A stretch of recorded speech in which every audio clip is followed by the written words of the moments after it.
नमस्कार मित्रांनो, मी रोशन भाऊने स्वागत करतो आपल्या विदर्भ मराठी कॉर्नर या यूट्यूब चॅनलवर.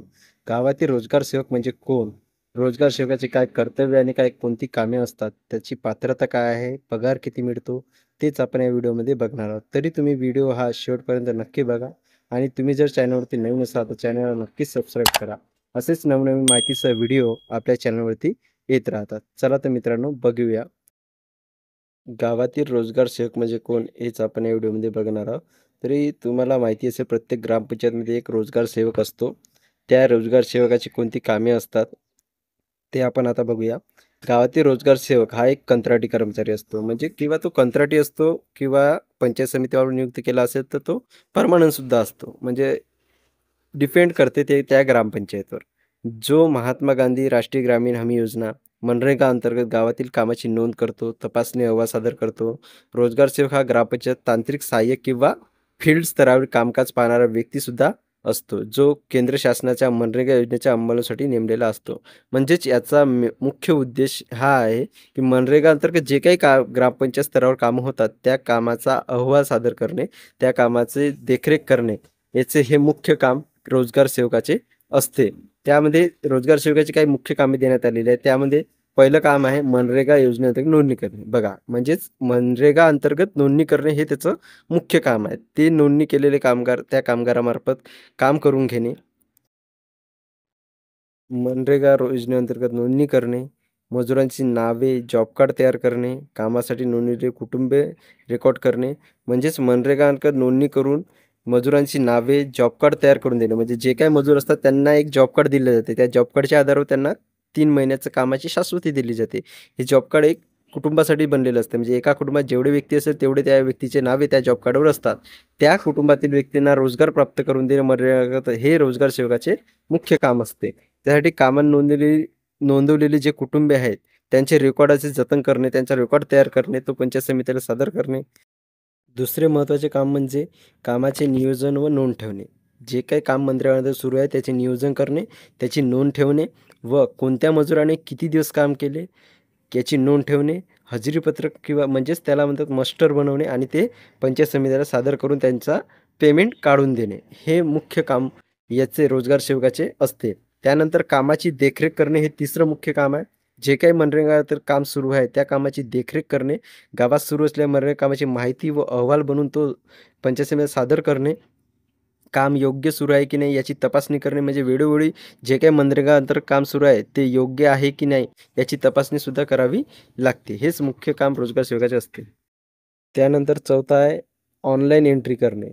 मनरेगा अंतर्गत जे काही काम सुरू आहे त्या कामाची ऑनलाईन एंट्री रोजगार सेवकाला करावी लागते. नरेगा सॉफ्टवेअरवर मजुराची माहिती, हजेरी, कामाचे तपशील अपडेट करणे. म्हणजे जे काही मजूर काम करत आहे त्याची माहिती त्या सॉफ्टवेअरवर त्यांना रोजगार सेवकाला भरावी लागते. तसेच जे काही काम सुरू आहे त्या कामाचा तपशील सविस्तरपणे त्यामध्ये टाकावं लागते. त्यानंतर 5वं काम आहे नागरिकांना माहिती देणे. मनरेगा अंतर्गत जे काही काम सुरू आहे किंवा कोणती योजना सुरू आहे त्याबद्दलची माहिती रोजगार सेवकाला नागरिकांना द्यावी लागते. कोणती योजना सुरू आहे त्याबद्दल कसे अर्ज करू शकता तुम्ही हे नागरिकांना प्रत्यक्ष जाऊन सांगावे लागते. तुम्ही याबद्दल माहिती देणे, मजुरांची तक्रार ऐकावी ते वरिष्ठांकडे सांगावी लागते. म्हणजे मजुराला जे काही समस्या असेल त्यांची तक्रार ऐकून ते वरिष्ठापर्यंत सांगावी लागते. इत्यादी मुख्य काम रोजगार सेवकाला करावे लागते. त्यानंतर रोजगार सेवक हा कोणाच्या अधिपत्याखाली काम करतो, म्हणजेच तो कोणाच्या मार्गदर्शनाखाली काम करतो हे त्यामध्ये दिलेले आहे, की तो ग्रामसेवक व सरपंच यांच्या मार्गदर्शनाखाली काम करतो. तसेच तालुका ग्रामीण विकास अधिकारी म्हणजेच BDO आणि मनरेगा तांत्रिक अधिकारी यांच्या नियंत्रणाखाली काम करतो. जे काही काम सुरू आहे ते यांच्या मार्गदर्शन आणि नियंत्रणाखाली सुरू असते.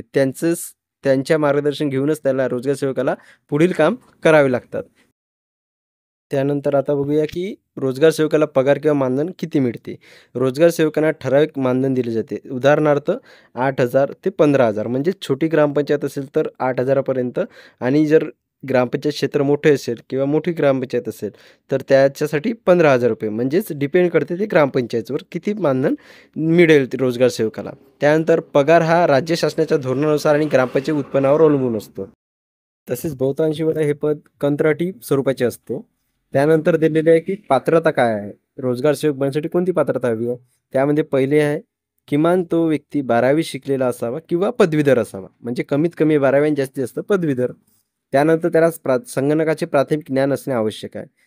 त्यानंतर स्थानिक उमेदवारांना यामध्ये प्राधान्य दिले जाते. म्हणजे रोजगार सेवक हा स्थानिक असावा. म्हणजेच एकंदरीत स्थानिक तरुणांना यामध्ये रोजगाराची संधी प्राप्त करून दिल्या जाते. त्यानंतर बघूया की रोजगार सेवकाची नियुक्ती कशी होते. नियुक्ती ही ग्रामपंचायत किंवा पंचायत समितीच्या शिफारसीनुसार होते. म्हणजेच याची प्रक्रिया सामान्यतः कंत्राट स्वरूपाची असते आणि भरतीसाठी कधी-कधी जाहिरातसुद्धा निघते. म्हणजे तालुका स्तरावर या रोजगार सेवकाच्या भरतीत जाहिरातसुद्धा निघते. तशी हे कंत्राट स्वरूपाची असते. तसेच गावातील स्थानिक तरुणांना प्राधान्य दिले जाते. म्हणजेच या भरती जरी निघाली तरी गावातील स्थानिक तरुणांना प्रथम प्राधान्य यामध्ये दिले जाते. त्यानंतर रोजगार सेवक कोणत्या योजनेशी संबंधित असतो. म्हणजे रोजगार सेवकाला कोणत्या योजनेशी संबंधित कामे करावी लागतात. मुख्यतः त्याचं काम असते महात्मा गांधी राष्ट्रीय ग्रामीण रोजगार हमी योजना म्हणजेच मनरेगा योजना, नरेगा योजना. त्यानंतर इतर काही राज्यस्तरीय योजनासुद्धा असतात. जसं की जलयुक्त शिवार योजना, शेततळे, कंपोस्ट खते, खड्डे, रस्ते, बांधकाम कामे, ग्रामीण भागातील म्हणजे ग्रामपंचायत स्तरावर जे काही कामे असतात ते जास्त करून रोजगार सेवकाच्या अंडरमध्ये असतं. म्हणजे त्याच्यावर देखरेख ठेवावी लागतात. हे ग्रामपंचायतच्या मार्ग त्याला काम करावं लागतात. म्हणून ते सुद्धा काही योजनासुद्धा त्याच्या अंडर येत. तसेच गावकऱ्यासाठी रोजगार सेवकाचं काय महत्त्व आहे. म्हणजेच रोजगार सेवक हा गावकऱ्यासाठी म्हणजे कसा महत्त्वाचा आहे. त्यामध्ये दिलं आहे की रोजगार हक्कासाठी जर संपर्क बिंदू जर कोणी असेल तर रोजगार सेवक असते. म्हणजे जर तुम्हाला मनरेगा काम मिळवायचं असेल तर अगोदर रोजगार सेवक जॉब कार्ड बनवावं लागेल. त्यानंतर त्याचा पहिला संपर्क तुम्हाला रोजगार सेवकाशीच करावा लागेल. त्यानंतर तो गावातील मजूर आणि प्रशासन यामध्ये दुवा म्हणून काम करतो. म्हणजेच तुमचा मजूर आणि प्रशासन यामधील मधातला दुवा म्हणून रोजगार सेवक हा काम करत असतो. तसेच रोजगार सेवक जर काही चुकीचं काम करत असेल त्याची तक्रार आपल्याला कोणाकडे करता येईल. म्हणजे सामान्य नागरिक त्याची तक्रार कुठे करू शकतो. जर तो हजेरी चुकीची भरते म्हणजे चुकीची हजेरी भरून मजुरांचे पैसे काढत असेल त्याची तक्रार कोणाकडे करायची. लोकांना ते आवडत नसेल, कामाची माहिती लपवत असेल म्हणजे एखादे काम केलं ते काम लपवत असेल, लोकांना माहिती बरोबर सांगत नसेल तर आपण त्याची तक्रार करू शकतो. ते कुठे करायची ते पण आपण यामध्ये बघणार आहोत. सर्वात प्रथम तुम्हाला ग्रामसभेत तक्रार करावी लागेल. म्हणजे जेव्हा ग्रामसभा होते त्यामध्ये तुम्हाला आपली तक्रार ठेवावी लागेल. त्यानंतर ग्रामसेवक किंवा सरपंच यांच्याकडे लेखी तक्रार सुद्धा द्यावं लागेल. कारण यांच्या मार्गदर्शनाखालीच रोजगार सेवक हा काम करत असतो. त्याला पदावून काढण्याचा अधिकार असतो. तसेच त्यानंतर तुम्ही त्यांच्याकडं तक्रार करून सुद्धा तुमच्या समस्येचं निवारण झालं नसेल तर तुम्ही तालुका नरेगा अधिकारी किंवा जिल्हा नोडल अधिकारी जो असतो त्यांच्याकडे तुम्ही लेखी तक्रार करू शकता. ते तक्रार केल्यानंतर ते जे काही ॲक्शन घेईल त्यावर तुम्हाला वरती सुद्धा अपील करता येते.